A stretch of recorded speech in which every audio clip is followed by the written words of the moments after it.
If you're thinking about buying any iPad right now, pause for a second. Because if Apple gets this next move right, the iPad Mini 8 could be the small iPad that finally does everything people have been asking for and a few things nobody is expecting.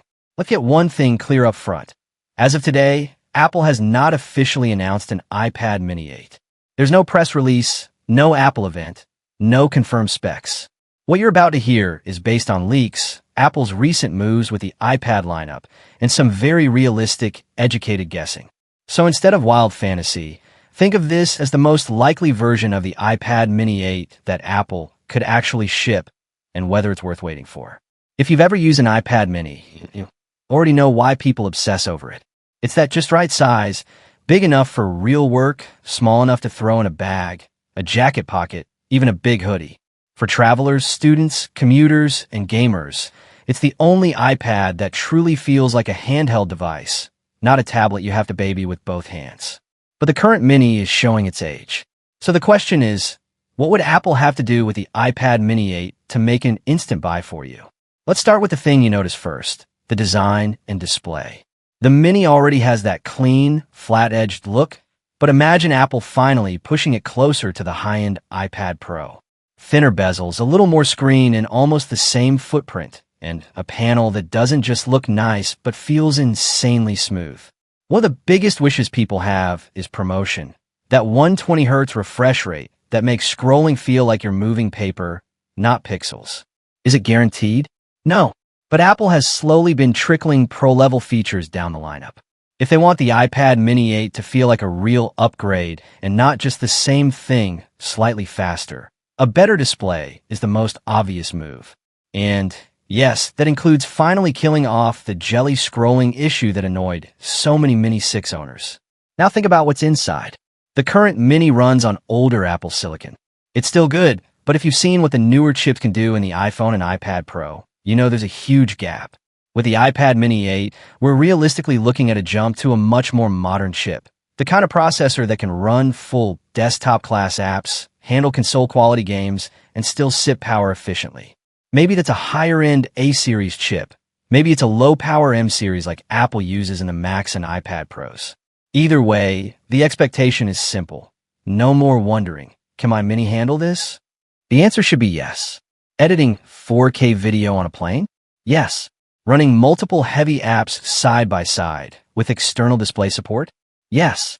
This is the moment where the Mini stops being the cute small iPad and turns into a serious machine that just happens to be small. But raw power doesn't matter if the software holds it back. And this is where things get interesting. iPad OS has been steadily evolving, and features like Stage Manager, real multitasking, multiple overlapping windows, external monitor support, are locked behind newer, more powerful chips. That's a big deal. If the iPad Mini 8 finally steps into that hardware tier, you're not just getting a faster version of what you have now. You're getting a Mini that can behave like a tiny laptop when you need it to. Picture this, Mini 8 on your desk, connected to a monitor, keyboard, and mouse. At home, it's a real computer. On the couch or on a flight, it's a compact tablet for reading, gaming, and streaming. One device, two personalities. Now let's talk about something almost nobody talks about when they think small tablet, but it might be the real reason to care, the Apple Pencil. Right now, the iPad Mini's pencil story is a little messy. Some models use the first-gen pencil, some use newer ones, and the latest high-end iPads got the Apple Pencil Pro with haptics and advanced sensors.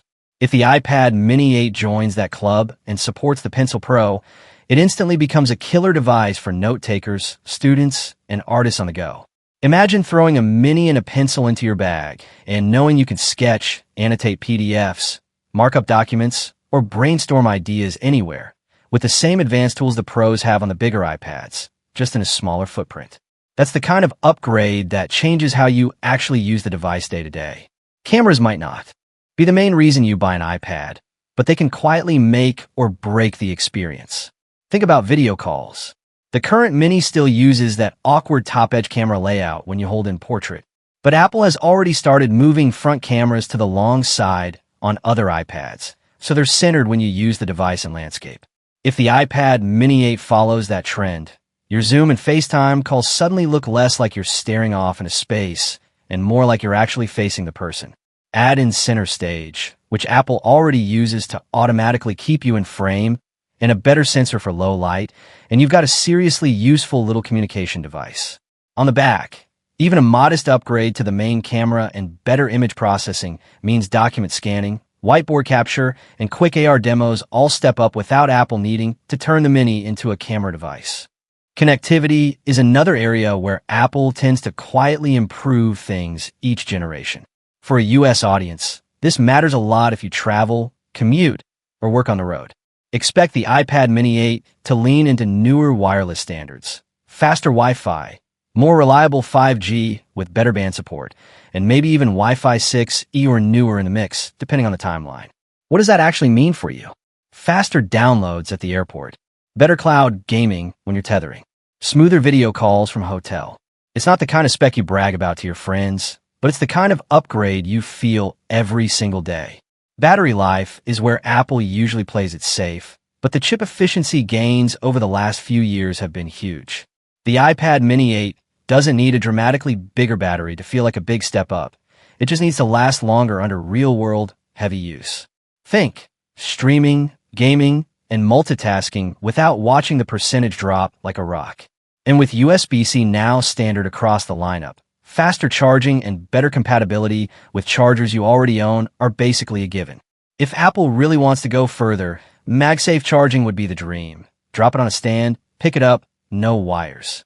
Again, not guaranteed, but absolutely on the list of things people are hoping Apple brings to the entire iPad lineup.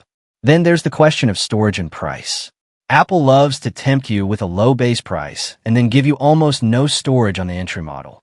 For a device that's built for media, games, and pro-level apps, that's painful. With the iPad Mini 8, a truly consumer-friendly move would be a higher base storage, something that doesn't force you to upgrade immediately just to install a few modern games and download some shows for a long flight. Will Apple do it? History says, don't count on miracles. But as apps get heavier and people keep devices longer, pressure is building. The more pro features Apple adds to the Mini, the harder it is to justify starter phone storage in a device that's meant to last you years.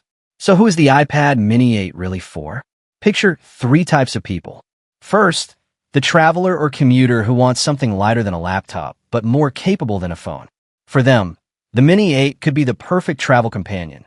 Books, movies, work, email, all on a device that doesn't dominate the tray table or your bag.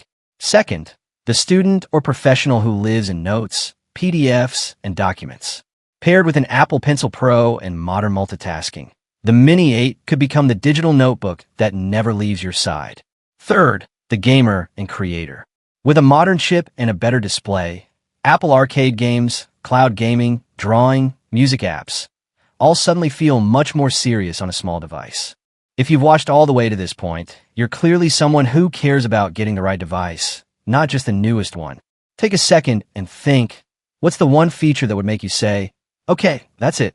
I'm buying the iPad Mini 8 on day one. Is it the promotion display, the M-Series chip, Apple Pencil Pro, landscape camera, or just a great price with enough storage to actually use the thing?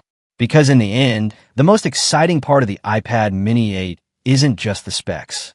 It's the possibility that for a lot of people, this might be the one device they reach for more than any other.